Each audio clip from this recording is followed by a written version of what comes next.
This video is brought to you by Reaper Apparel Company. Stay tuned until after the video to learn how you can save 10% off of your order.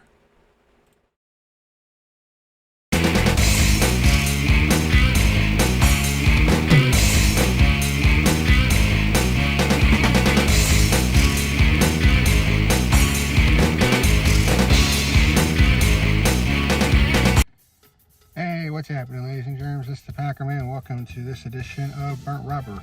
A bit of a format change this time around.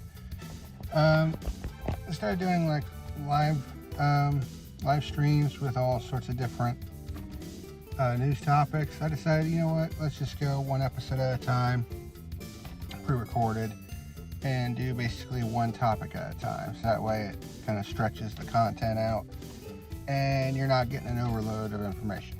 So today, and as you can see, I'm kicking it old school in the back in my car. So blemish right there. Oh well. So we can do this shit. So, you know, I said at the end of last year that IndyCar didn't really have the same kind of problems on the level that NASCAR has. Boy, has that changed in a hurry. Because this is being recorded the morning of the Indianapolis 500. So I don't know who won the race, because this is being posted on the Monday afterwards. So just putting that out there right away. You know, so I don't know who wins the Indianapolis 500. But at this point, it doesn't really matter, because that's not the main focus. The main focus is not on Robert Schwartzman and Prima Racing, both in their first season, winning the pole. As a result, they actually got some sponsorship for the Indianapolis 500. That's not the main focus. The main focus is on Team Penske and the fact that they had a modified rear attenuator.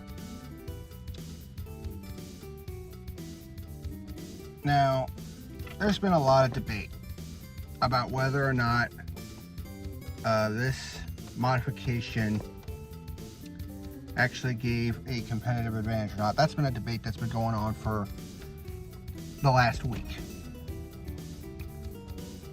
But the fact of the matter is, it doesn't really matter if it has a competitive advantage or not, because according to the rule book, it's one of the parts that you absolutely cannot touch. I think there's like 16 parts on the car that you absolutely, positively cannot touch, period.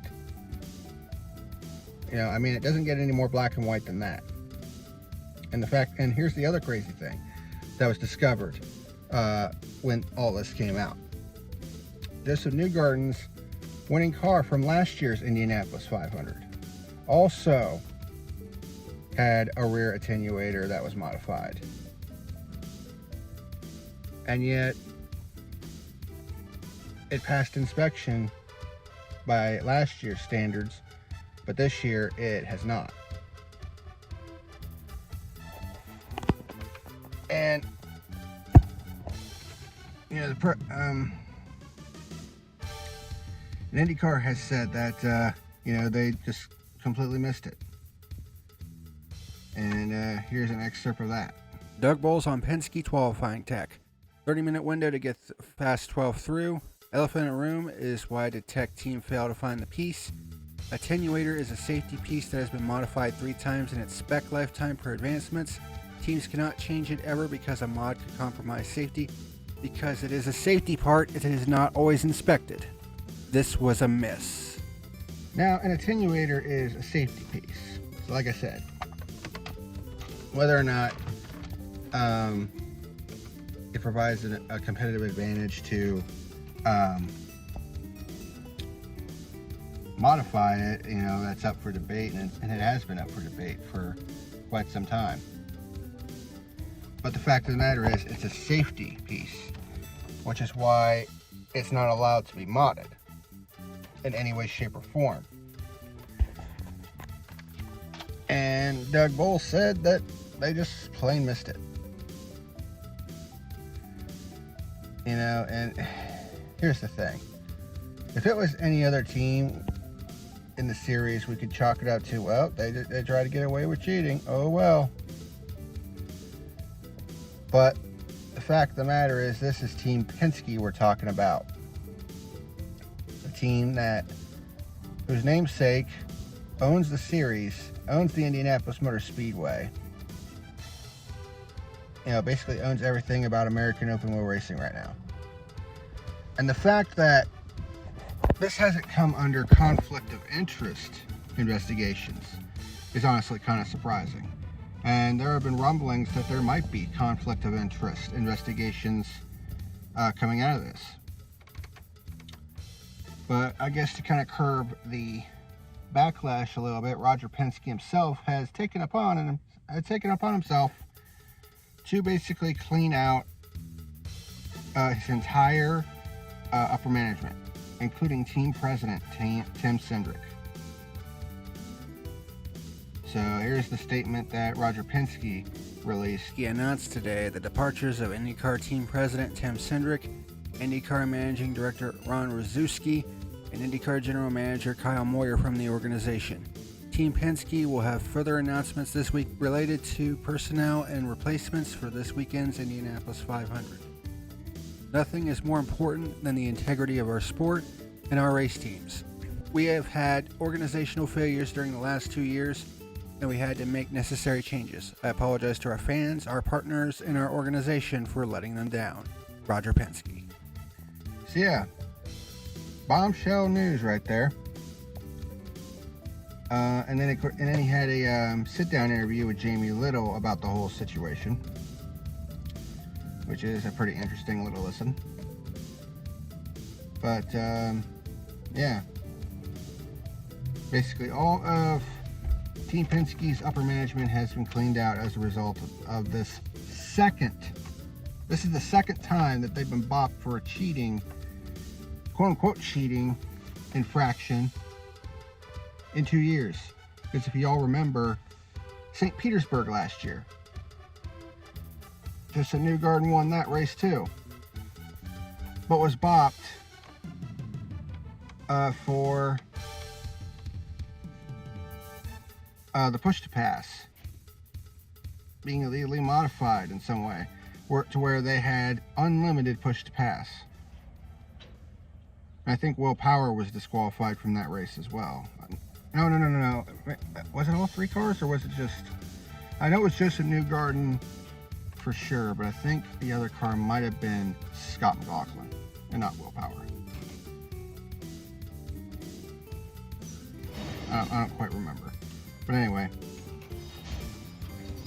Yeah, this has been a really bad look. As you hear sounds in the background here. But it's a really, really, really bad look for IndyCar. Having, the owner of the series and the owner of the Indianapolis Motor Speedway basically, try to cheat. It's basically what the implication is, and that's how it looks to a lot of people. And there's been a lot of people talking about, well, ever since he took over the series, it's actually been Ganassi that's been dominating because they've won 4 of the last 5 championships. Yeah, and my counterpoint to that is, how many Indianapolis 500s have been won by Ganassi recently?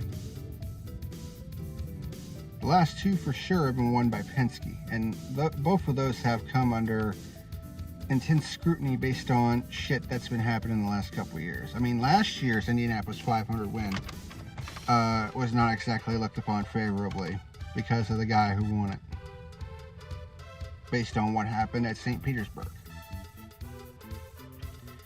And they said that they're going to be looking into getting an independent governing body separate from anything Penske related and all that shit, but it doesn't matter. The damage has already been done.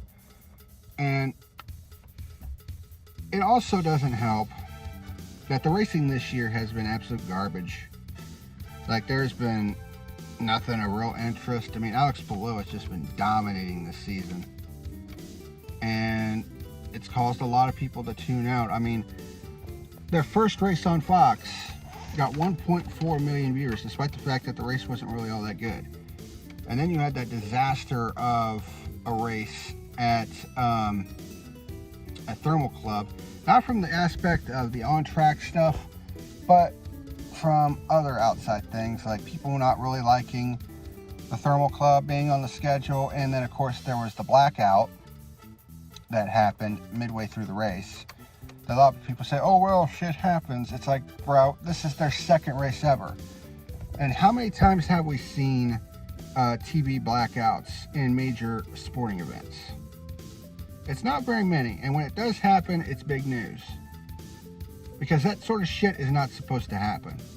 And yet you had people saying, oh well, it's not that big of a deal. Yeah, it is a big deal, because IndyCar went from having 1.4 million viewers, which is pretty big for them, for the first race of the year, to barely even half that for the next race. And that's not cause for concern? Like, give me a fucking break.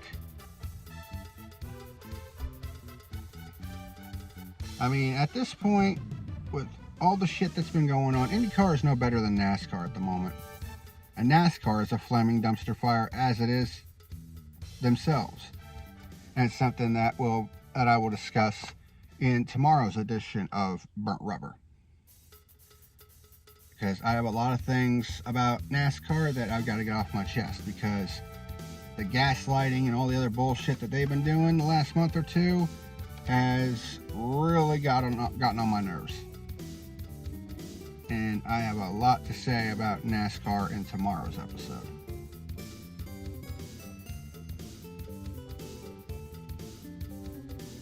But yeah.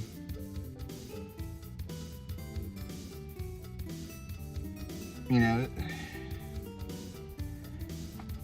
the fact that all of this has been going on literally days before the biggest race of the year, the Indianapolis 500. I mean, yeah, the race is sold out. And there's no question that it's going to get millions upon millions of viewers. There's no question. Because with the Speedway being sold out, they lifted the blackout for the Indianapolis area, so that's going to add even more viewership to what they're going to get. But make no mistake about it, this is a massive black eye on IndyCar racing and American open wheel racing in general. And, you know, this is the second time that Penske has been bought for something like this. And, you know, the old saying, fool me once, shame on you, fool me twice, shame on me. I have a feeling a lot of people are going to tune out of IndyCar after the Indianapolis 500, because let's be honest here, that's all the series is built around, is the Indianapolis 500.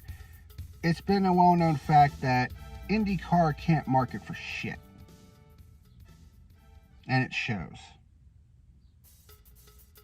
Because outside of the Indianapolis 500, a lot of their other venues just don't get shit for attendance. Except St. Petersburg, Long Beach, you know, but those are usually marquee events. A lot of the other events on the calendar, they got jack fuck off for attendance and viewership. Because they can't market worth a damn. So, much like NASCAR, there needs to be some... I know I've kept saying in the past that there needs to be wholesale changes. No. For IndyCar and NASCAR, we're past the point of wholesale changes. We are past the point of that. There needs to be changing of the guard type changes.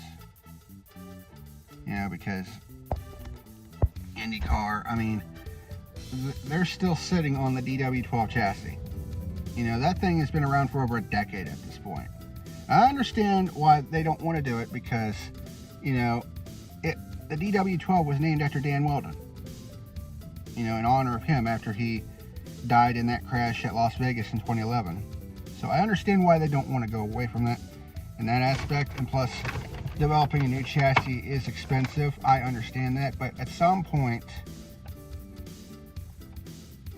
I mean, you gotta come up with a new chassis, especially one that can handle the stupid hybrid system that you decided to, you know, swagger jack into this fucking car. Because, I mean, they added it into the car last year because Honda was threatening to pull out of the series unless it was added in. And it seems like ever since they added that damn hybrid system in, the quality of the on-track product has taken a massive tumble. I mean, just look at the on-track product from this year. Like, it is garbage. I think the best race so far this season has been Long Beach, mainly due to strategy and the fact that it wasn't Alex Palou that actually won that race. It was Kyle Kirkwood getting his second career IndyCar win. I mean, when you had the announcers and the crowd cheering for a caution flag coming out at the Indianapolis road course race, because I mean, we were looking at 4 consecutive races without a caution flag, which, I mean, on the one hand is great because it means that your series has been super clean. There has been incidents, but not enough to bring out yellow flags. And it's like, holy crap. You know, we were on the verge of having 4 straight races without a caution, which is, in American open wheel racing, is insanity. And then David Malukas' engine decided to go poof. And, well, that brought out the caution. I mean, when the announcers and the crowd get excited for a damn caution flag, I mean, that in itself shows you how garbage your product has been. So, I mean, I don't know what else to say. I mean, I don't know what the hell has happened to American motorsports the last couple years, but it's not looking good right now for either IndyCar or NASCAR. You know, because IndyCar's got all this shit going on, you know, literally the week of the 500. And then on the NASCAR side of things, I mean, they try to tell you, well, you know, everything's okay. Yeah, except for the fact that we got not 1, but 2 different lawsuits going on at the exact same fucking time. And the racing quality in NASCAR has been absolute dog shit recently. I mean, granted, the All-Star race at North Wilkesboro was actually a pretty fine race. We actually saw some good side-by-side action at North Wilkesboro. But it doesn't change the fact that this car sucks. Both cars suck in the grand scheme of things. Shit needs to change. Because right now, it's not looking good for mainstream American motorsports. And that's all I have to say about that. Anyway, that's going to do it for this episode of Burnt Rubber. Tomorrow, we tear NASCAR a new asshole to go along with the other assholes that have been torn into them. So, that's tomorrow. Till then, this is the PackerMan signing out. See you later. Hey, what's happening, ladies and germs? This is the PackerMan letting you know that tonight's video was sponsored by Reaper Apparel Company. By clicking on the affiliate link down below in the description box, you'll be able to browse through many of their different wares, such as hats, t-shirts, hoodies, and other cool items. When you place an order and you go to checkout, be sure to type in the code PackerMan and you'll be able to save 10% off of your order. Reaper Apparel Company. Apparel to die for. Hey, ladies and germs, just want to say thank you for watching tonight's video. Be sure to hit that like and subscribe button, and also check out my other channels, Isaac the Survivalist and Our Honor Defend Archives, if you're a Buckeye fan. Thank you so much for watching, and I'll see you again next time.